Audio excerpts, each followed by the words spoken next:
y a un peu plus d'un mois, le 3 novembre, l'ex-premier ministre pakistanais Imran Khan échappait à une tentative d'assassinat. Quelques mois auparavant, en avril, Imran Khan avait démissionné suite à un vote de défiance au Parlement. Dans n'importe quel pays, cette tentative d'assassinat serait considérée comme exceptionnelle. Tout comme Shinzo Abe au Japon ou Yitzhak Rabin en Israël. Mais au Pakistan, rien de nouveau sous le soleil. Le pays traverse une crise politique et économique perpétuelle depuis son indépendance de l'Empire britannique en 1947. Avec plus de 220 millions d'habitants, le Pakistan est le 5e pays le plus peuplé du monde. C'est aussi l'un des rares pays à posséder la bombe atomique, mais dont la dangerosité est accentuée par sa doctrine nucléaire à la gâchette un peu facile. En théorie, la moindre attaque extérieure justifierait une frappe nucléaire pakistanaise. Et puis, il y a la question du terrorisme qui constitue un véritable obstacle pour les partenaires occidentaux du Pakistan. En plus, l'État pakistanais est particulièrement indulgent avec les groupes terroristes sur son territoire national. C'était au Pakistan que s'était réfugié Oussama Bin Laden avant d'être neutralisé par les Navy Seals. Et pas dans une grotte, mais dans une villa d'une banlieue chic d'Abbottabad à 2 pas d'une base de l'armée pakistanaise. Le pays est une cocotte minute qui risque d'exploser à tout instant. Et la situation est d'autant plus inquiétante lorsque le gouvernement ou les militaires semblent toujours sur le point de dégainer l'arme nucléaire. Des décennies d'instabilité ont mené le pays au bord du précipice. Aujourd'hui, il est sur le point de s'effondrer.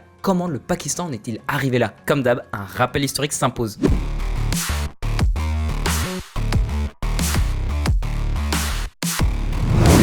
La boîte de Pandore. Pour l'anecdote, aucun premier ministre pakistanais élu n'est parvenu jusqu'à la fin de son mandat. L'instabilité politique est inscrite dans l'ADN même du pays. La tentative d'assassinat dont a été victime Imran Khan n'est ni la première ni la dernière qui visera un chef de gouvernement pakistanais. La vérité, c'est que Imran Khan a du bol de s'en être sorti sans égratignure. Les autres, ils ont été moins chanceux. Soit accusés de corruption et emprisonnés, soit en exil et carrément assassinés. Comme Benazir Bhutto, la seule femme première ministre du Pakistan. Elle fut assassinée durant sa campagne pour un 3e mandat. Alors comment expliquer cette ultra-violence même dans les plus hautes sphères de l'État? En fait, le Pakistan est devenu indépendant de l'Empire britannique en même temps que l'Inde en 1947. Sauf que le Pakistan d'aujourd'hui a pas grand chose à voir avec le Pakistan d'il y a 3/4 de siècle.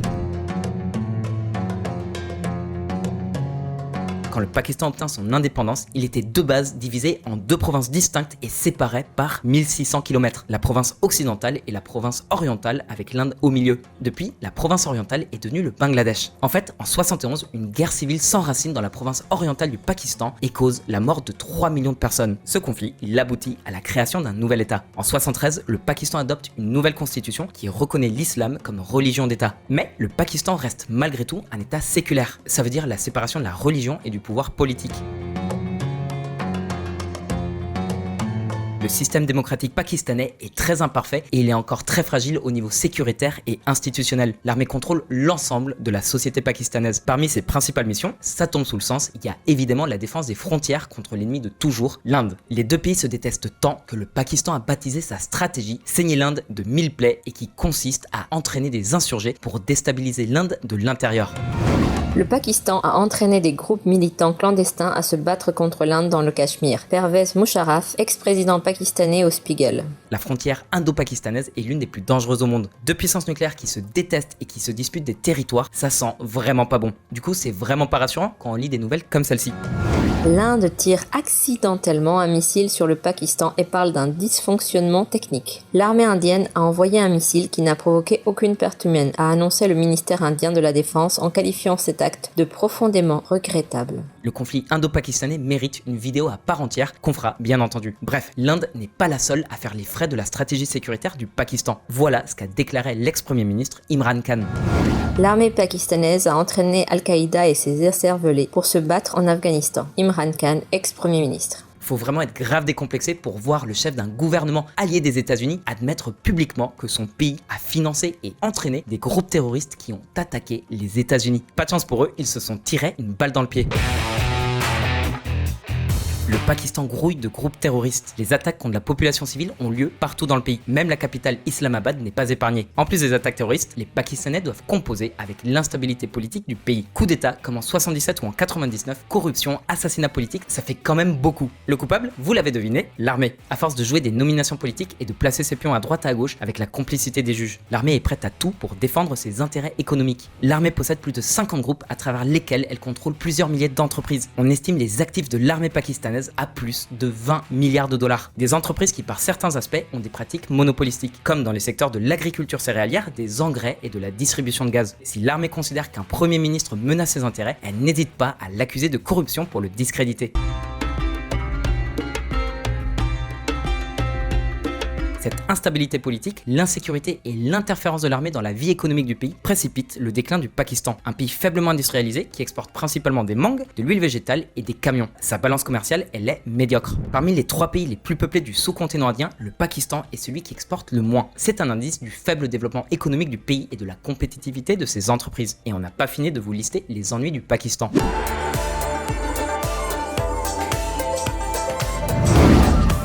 Son meilleur ami.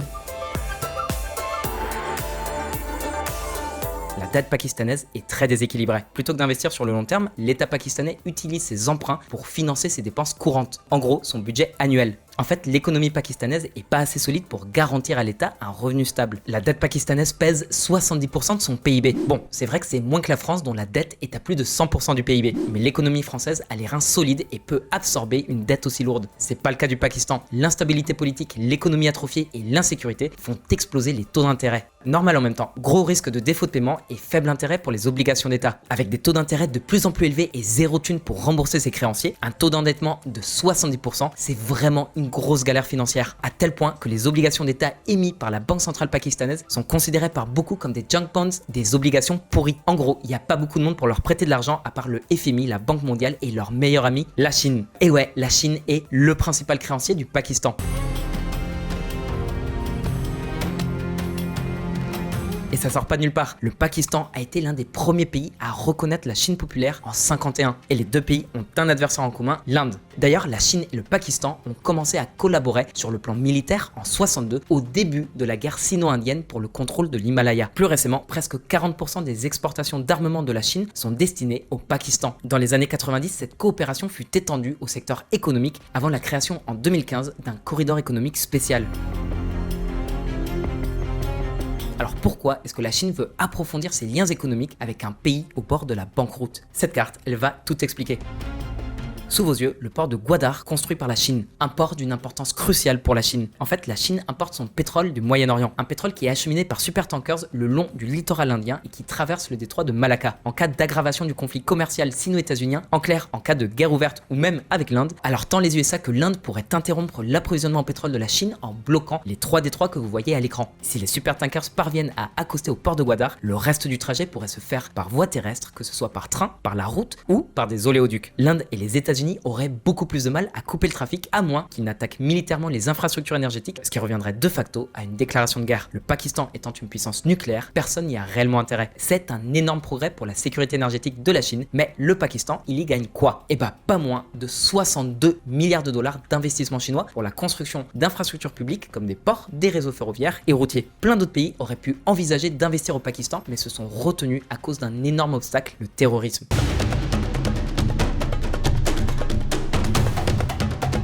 Le pays est rongé par des groupes aux revendications très variées. On a des pro-indépendantistes, Al-Qaïda, des talibans, la liste est interminable. D'habitude, la Chine est pas chaude pour investir dans des pays politiquement instables ou avec des problèmes sécuritaires. Normal, elle veut être sûre qu'elle sera remboursée tout en évitant à tout prix que ces travailleurs expatriés deviennent des cibles pour les bandes criminelles. Et bah ça l'a pas empêché d'investir au Pakistan malgré les déboires récents qu'elle a dû affronter.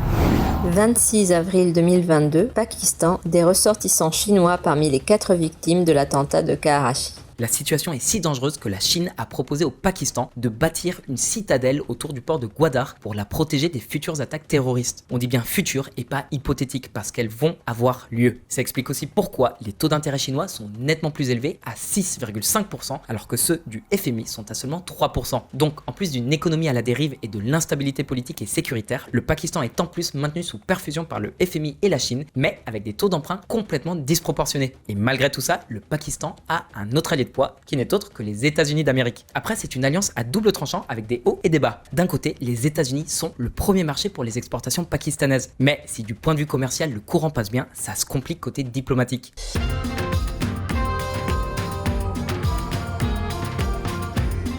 Déjà, durant la guerre froide, le Pakistan a été un allié de l'Union soviétique. À l'époque, les États-Unis finançaient des groupes d'insurgés pour fragiliser l'alliance pakistano-soviétique. Puis, en 98, le Pakistan réalise son tout premier essai nucléaire. Dans la foulée, la Maison-Blanche suspend toutes les livraisons d'armes au Pakistan. On vous parle quand même d'une aide militaire de plus de 30 milliards de dollars entre 1948 et 2013. Mais le principal point de crispation entre les deux pays, c'est la clémence de l'ISIS, les services secrets de l'armée pakistanaise à l'égard des groupes terroristes sur son territoire. Juste pour que vous saisissez bien le grotesque de la situation, Oussama Bin Laden, le terroriste le plus recherché de tous les temps, le commanditaire des attentats du 11 septembre, se terrait non pas dans une grotte quelque part dans le désert, mais dans une villa de la banlieue chic d'Abbottabad à 1 km de l'académie militaire du Pakistan. Et personne ne se serait rendu compte de rien, mon œil. Et le comble, c'est qu'après avoir découvert que des Navy Seals avaient été envoyés pour assassiner Bin Laden, les autorités pakistanaises ont protesté contre la violation de leur espace aérien. Aujourd'hui, on veut vous parler de la crise que le pays traverse. Son économie est en train de sombrer, elle n'arrive pas à faire face au niveau d'endettement du Pakistan. Et la solution miracle du gouvernement, c'est de rembourser leurs dettes en contractant de nouveaux emprunts. Mais lorsque survint un événement imprévu, cette stratégie complètement bancale s'écroula, entraînant avec elle tout le pays. Imran Khan, la grande désillusion. Depuis le début de la crise énergétique en Europe, consécutive à l'invasion de l'Ukraine par la Russie, les économies européennes s'arrachent le GNL en provenance du Moyen-Orient et d'Asie centrale. Des supertankers en route vers l'Extrême-Orient ont carrément fait demi-tour pour déposer leur cargaison dans des ports européens où la marchandise valait 3 fois sa valeur d'origine. Tant mieux pour l'Europe, mais du coup ce sont des pays asiatiques qui manquent aujourd'hui de gaz. Et celui qui a le plus mal vécu cette pénurie, vous l'avez dans le mille, c'est le Pakistan. En fait, ces 4 dernières années, le Pakistan a traversé plusieurs grandes réformes politiques et économiques. Les deux principaux partis politiques, le Parti du peuple pakistanais et la Ligue musulmane du Pakistan de Nawaz, sont de moins en moins populaires. Le Parti du peuple pakistanais est le parti qui a gouverné le plus longtemps le Pakistan. Pour l'analogie, il s'apparente aux groupes politiques sociaux-démocrates occidentaux. La Ligue musulmane, c'est le contraire, elle représente le courant conservateur de la société pakistanaise.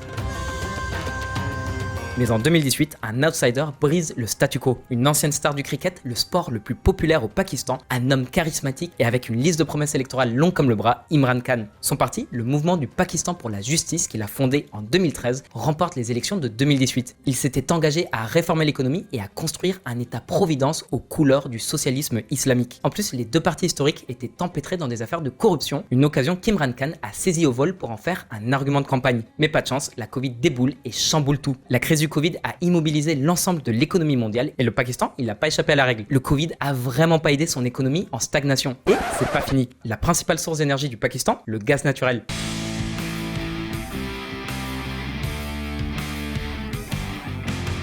Mais aucun pipeline n'approvisionne le pays en gaz depuis l'étranger. Ils ont bien essayé d'en construire un avec la Russie et l'Iran, mais aucun de ces projets ne s'est matérialisé. Il se trouve que le Pakistan produit un peu plus de la moitié du gaz qu'il consomme, mais le reste, il doit l'importer. Un gaz qui arrive par supertankers sous forme de GNL. Le gaz naturel liquéfié, ça coûte vraiment beaucoup plus cher que le gaz acheminé via pipeline. Une solution coûteuse et pas viable à long terme pour un pays dont les caisses sont vides.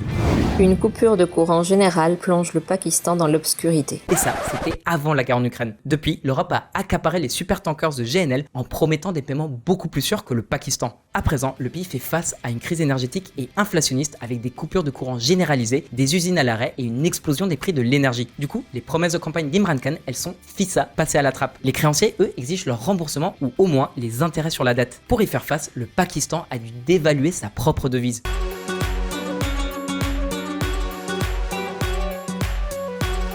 En 2017, 1 dollar valait 100 roupies. 5 ans plus tard, 1 dollar en vaut 2 fois plus. À présent, les citoyens pakistanais doivent en plus composer avec une crise inflationniste. En vrai, avec un petit décalage temporel, il y a beaucoup de similitudes entre les trajectoires de l'économie pakistanaise et celle du Sri Lanka, la pire crise économique de l'année. Une dette trop élevée pour les capacités du pays, une inflation record, une monnaie dévaluée et des pénuries à tout va, notamment énergétiques. Face à la paralysie du gouvernement, Imran Khan a donc été destitué en avril 2022 par une motion de censure. Une première dans l'histoire politique du pays. Depuis, le Pakistan est dirigé par un gouvernement provisoire avec à sa tête la Ligue musulmane de centre-droit. L'exécutif a annoncé qu'il n'organiserait pas de nouvelles élections tant qu'il ne serait pas parvenu à stabiliser le pays. Vu la situation politique et économique, on risque d'attendre pas mal de temps et ça arrange bien l'armée. Bref, la tâche qui attend le nouveau Premier ministre Shahbaz Sharif est colossale. Maintenant, à ton tour, est-ce que le Pakistan parviendra à sortir de cette crise? À quoi le gouvernement devrait-il s'attaquer en premier? Est-ce qu'on va assister à une crise sri-lankaise bis repetita? Et surtout, quel sera l'impact d'un tel événement sur les enjeux enjeux sécuritaires internationaux? Écris les réponses dans les commentaires. Comme d'hab, merci pour ton écoute. Si la vidéo t'a plu, lâche un like et abonne-toi et appuie sur la petite cloche pour être prévenu de l'apparition des prochaines vidéos. Allez, ciao, bonsoir.